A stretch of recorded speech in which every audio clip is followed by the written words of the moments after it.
Hello বন্ধুরা, কেমন আছো সবাই? তোমাদের জন্য আরও একটি ইনফরমেটিভ এবং হেল্পফুল ভিডিও নিয়ে চলে আসলাম বাংলা স্টাডি হাব চ্যানেলে।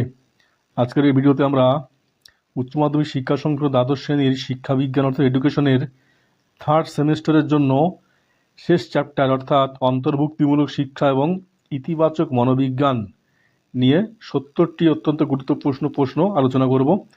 তোমরা যারা এবার উচ্চ মাধ্যমিক থার্ড সেমিস্টারের শিক্ষাবিজ্ঞানের পরীক্ষার্থী, ভিডিওটি একদম স্কিপ না করে পুরোপুরি দেখো, তোমাদের জন্য অনেক হেল্পফুল এবং ইনফরমেটিভ হতে চলেছে। আর এখানে বলে রাখি, তোমার এই সমস্ত স্টাডি ম্যাটেরিয়াল ডেসক্রিপশনে দেওয়া লিঙ্ক থেকে একদম ফ্রিতে পেয়ে যাবে। দেখো, প্রথম যে প্রশ্ন, অন্তর্ভুক্তিমূলক শিক্ষা ধারণার মূল লক্ষ্য কী? উত্তর হলো জাতি, ধর্ম, বর্ণ বা শারীরিক অক্ষমতা নির্বিশেষে সব শিশুকে একই বিদ্যালয়ে একসাথে শিক্ষা দেওয়া। অন্তর্ভুক্তিমূলক শিক্ষা ধারণাটি সর্বপ্রথম আন্তর্জাতিক স্তরে বিশেষভাবে স্বীকৃতি পায় কোন সম্মেলনে? উত্তর হলো সালমানাকা সম্মেলন 1994। সালমানাকা সম্মেলনটি কোন দেশে অনুষ্ঠিত হয়েছিল? উত্তর হলো স্পেনে। আধুনিক শিক্ষায় অন্তর্ভুক্তিকরণের বা ইনক্লুসিভ টিচিং প্রধান প্রয়োজনীয়তা কী? উত্তর হলো সমাজে সাম্য ও গণতান্ত্রিক মূল্যবোধ প্রতিষ্ঠা করা।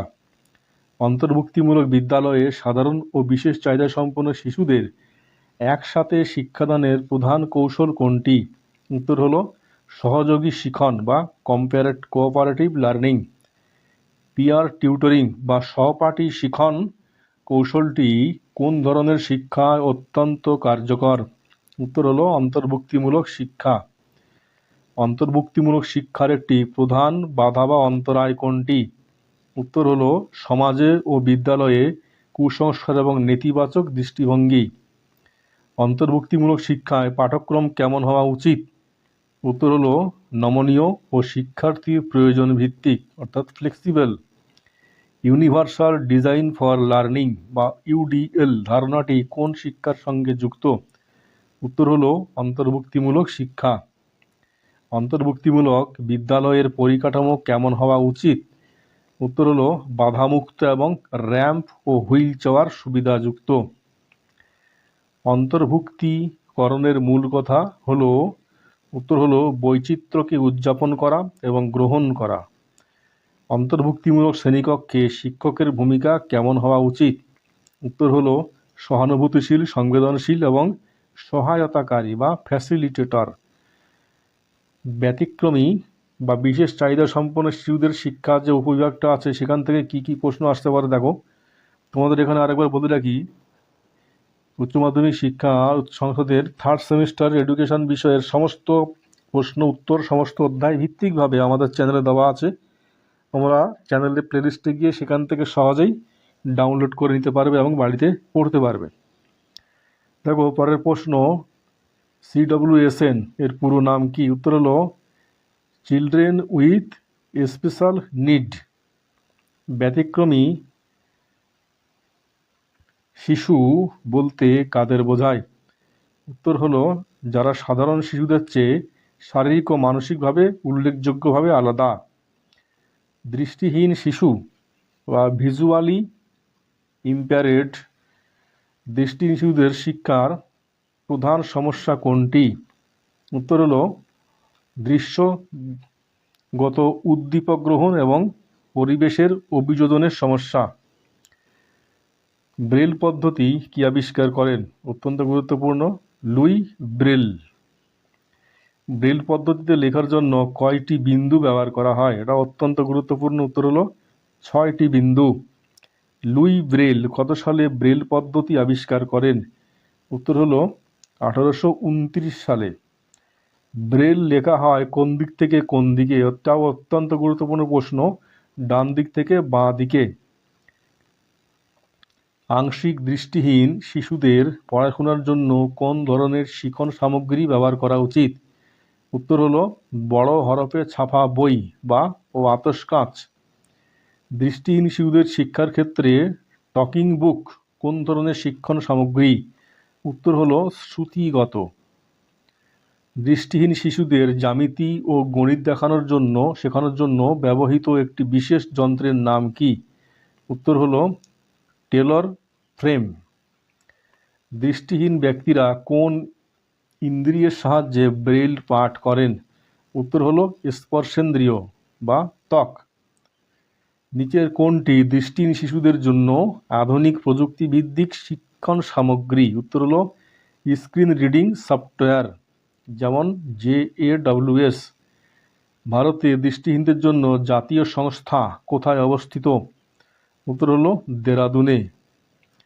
বধির ও মূক শিশু যে অধ্যায় আছে সেখান থেকে যে প্রশ্নগুলো গুরুত্বপূর্ণ। বধিরতা পরিমাপের একক বা স্কেল কোনটি? উত্তর হলো ডেসিবেল। বধিরতা পরিমাপ করার জন্য কোন যন্ত্র ব্যবহার করা হয়? উত্তর হলো অডিওমিটার। বধির ও মূক শিশুদের জন্য যোগাযোগের প্রধান মাধ্যম কোনটি? উত্তর হলো অঙ্গভঙ্গির ভাষা এবং ওষ্ঠপঠন। ওষ্ঠপঠন বা লিপ রিডিং পদ্ধতির অপর নাম কি? উত্তর হলো স্পিচ রিডিং। আঙুল দিয়ে বানান বা অক্ষর নির্দেশ করার পদ্ধতিকে কি বলা হয়? উত্তর হলো ফিঙ্গার স্পেলিং বা ড্যাকটাইলোলজি। বধির ও মূক শিশুদের জন্য কে ওষ্ঠপঠন বা লিপ রিডিং পদ্ধতির প্রবর্তন করেন? উত্তর হলো জুয়ান পাবলো বনে। ভারতে শ্রবণ প্রতিবন্ধীদের জন্য জাতীয় সংস্থা কোথায় অবস্থিত? উত্তর হলো মুম্বাইতে।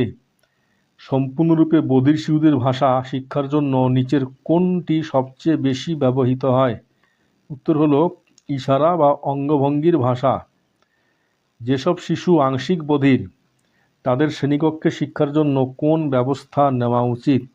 উত্তর হলো স্পর্শবর্ধক যন্ত্র অর্থাৎ হিয়ারিং এড প্রদান ও সামনের বেঞ্চে বসানো। মানসিক প্রতিবন্ধী শিশু এই অধ্যায় থেকে যে প্রশ্নগুলো আসতে পারে, মানসিক প্রতিবন্ধকতা বা বুদ্ধি বৃত্তিকা অক্ষমতা সাধারণ বুদ্ধাঙ্ক এর কোন স্তরের ভিত্তিতে চিহ্নিত হয়? উত্তর হলো IQ 70 বা তার কম হলে। মানসিক প্রতিবন্ধী শিশুদের প্রধানত কয়টি শ্রেণীতে ভাগ করা যায়? উত্তর হলো 3টি ভাগে: এডুকেবল, ট্রেনেবল এবং কাস্টোডিয়াল। এডুকেবল মেন্টালি রিটার্টেড অর্থাৎ শিক্ষণযোগ্য মানসিক প্রতিবন্ধী শিশুদের বুদ্ধাঙ্ক অর্থাৎ ইন্টেলিজেন্স কোশেন্ট কত সীমার মধ্যে থাকে? উত্তর হলো 50 থেকে 70 75। মানসিক প্রতিবন্ধী শিশুদের শনাক্তকরণের জন্য কোন পরীক্ষাটি সবচেয়ে বেশি গুরুত্বপূর্ণ?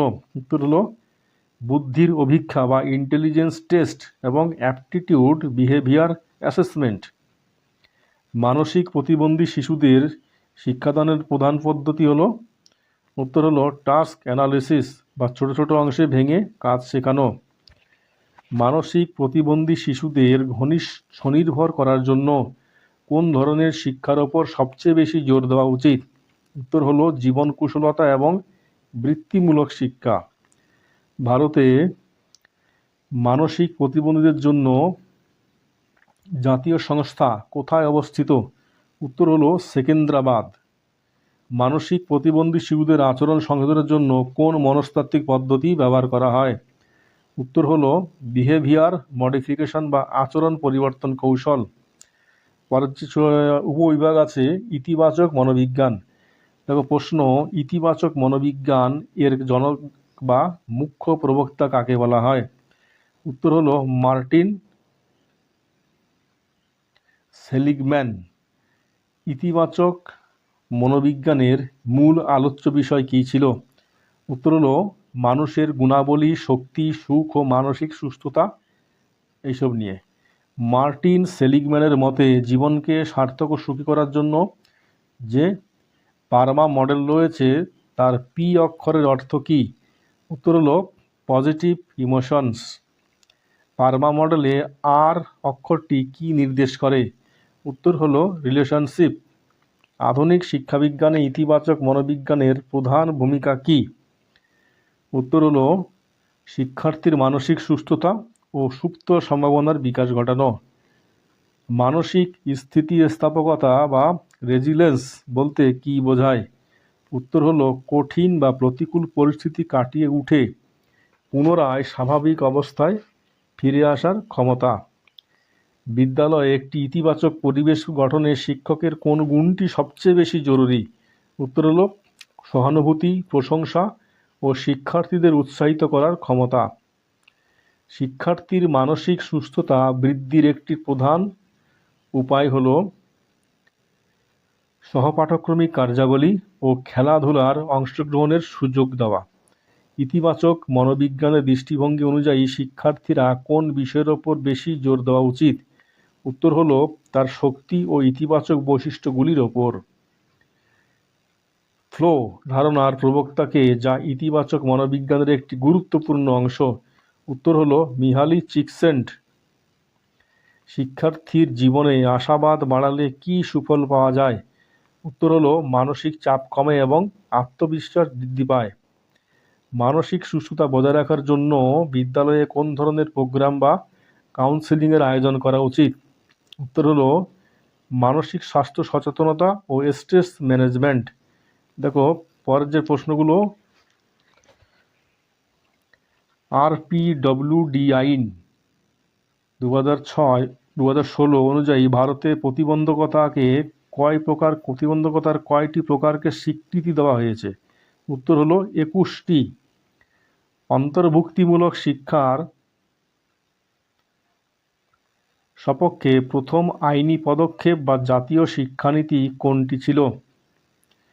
দেখো উত্তর হলো জাতীয় শিক্ষানীতি বা NPE 1986।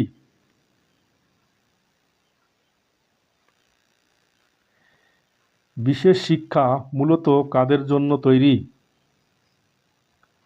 দেখো উত্তর হলো বিশেষ চাহিদা সম্পন্ন প্রতিবন্ধী শিশুদের জন্য।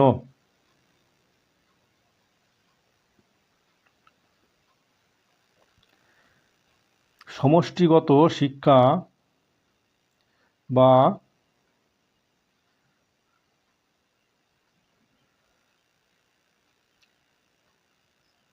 নমনীয় থাকে না, কিন্তু অন্তর্ভুক্তি, দেখো সমষ্টিগত এবং অন্তর্ভুক্তিমূলক শিক্ষার মধ্যে প্রধান পার্থক্য কোথায়? উত্তর হলো সমন্বিত শিক্ষার পরিকাঠামো নমনীয় থাকে না, কিন্তু অন্তর্ভুক্তিমূলক শিক্ষার বিদ্যালয় ব্যবস্থা শিক্ষার্থীদের প্রয়োজন অনুযায়ী পরিবর্তিত হয়। দৃষ্টিহীনদের পাঠ্যক্রমে নিচের কোন বিষয়টি রাখা জরুরি? উত্তর হলো ওরিয়েন্টেশন অ্যান্ড মোবিলিটি। ব্রেইল লেখা বা টাইপ করার জন্য যে বিশেষ টাইপরাইটার ব্যবহার করা হয় তার নাম কি? উত্তর হলো পারকিন্স ব্রেইলার। শিশুর তোতলামি বা স্ট্যামারিং কোন ধরনের প্রতিবন্ধকতার অন্তর্ভুক্ত? উত্তর হলো বাক ও ভাষা প্রতিবন্ধকতা। ক্রিটিনিজম বা থাইরয়েড হরমোনের অভাবে শিশুদের মধ্যে কোন ধরনের সমস্যা দেখা দিতে পারে? উত্তর হলো মানসিক প্রতিবন্ধকতা বা জড়বুদ্ধি সম্পন্নতা। ডাউন সিনড্রোম হলো এক ধরনের, সঠিক উত্তরটা হলো জিনগত বা ক্রোমোজোম ঘটিত সমস্যা যার ফলে মানসিক প্রতিবন্ধকতা দেখা দেয়। অন্তর্ভুক্তিমূলক শিক্ষায় টিম টিচিং বা দলগত শিক্ষণ বলতে কী বোঝায়? উত্তর হলো একের বেশি সাধারণ শিক্ষক এবং বিশেষ শিক্ষকের যৌথ সহযোগিতায় শিক্ষাদান। পজিটিভ সাইকোলজি অনুযায়ী গ্র্যাটিটিউড বা কৃতজ্ঞতাবোধের চর্চা শিক্ষার্থীদের মধ্যে কী ধরনের পরিবর্তন আনে? উত্তর হলো মানসিক সুখ ও ইতিবাচক মানসিকতা বৃদ্ধি করে। গ্রোথ মাইন্ডসেট বা বৃদ্ধির মানসিকতা ধারণাটি ইতিবাচক শিক্ষার ক্ষেত্রে কে দিয়েছেন? উত্তর হলো ক্যারল ডোয়েক। গ্রোথ মাইন্ডসেট বলতে কী বোঝায়? উত্তর হলো চেষ্টা, অনুশীলন এবং সঠিক কৌশলের মাধ্যমে নিজের বুদ্ধিমত্তা ও দক্ষতা বাড়ানো সম্ভব। বিশেষ চাহিদা সম্পন্ন শিশুদের প্রতি সহপাঠীদের কুসংস্কার দূর করার সবচেয়ে ভালো উপায় কোনটি? সঠিক উত্তরটা হলো সহানুভূতির বদলে সমান সুযোগ ও সচেতনতামূলক কার্যক্রমের আয়োজন করা। ইতিবাচক মনোবিজ্ঞানে ক্যারেক্টার এক্সটেন্ট বা চরিত্রের শক্তিকে পরিমাপ করার জন্য কোন ফ্রেমওয়ার্ক ব্যবহার করা হয়? উত্তর হলো VIA বা value in action, VIA classification. একটি শিশুর মানসিক সুস্থতার সবচেয়ে বড় সূচক বা লক্ষণ কোনটি? উত্তর হলো নিজের আবেগ নিয়ন্ত্রণ করতে পারা এবং পরিবেশের সাথে সুস্থভাবে মানিয়ে নেওয়ার ক্ষমতা। তাহলে বন্ধুরা, আজকের ভিডিও এই পর্যন্ত। ভিডিওটি ভালো লাগলে অবশ্যই তোমরা কমেন্ট করো এবং বন্ধুর সাথে লাইক ও শেয়ার করো। এইরকম আরও ভিডিও পাওয়ার জন্য চ্যানেলটি অবশ্যই সাবস্ক্রাইব করে রাখো।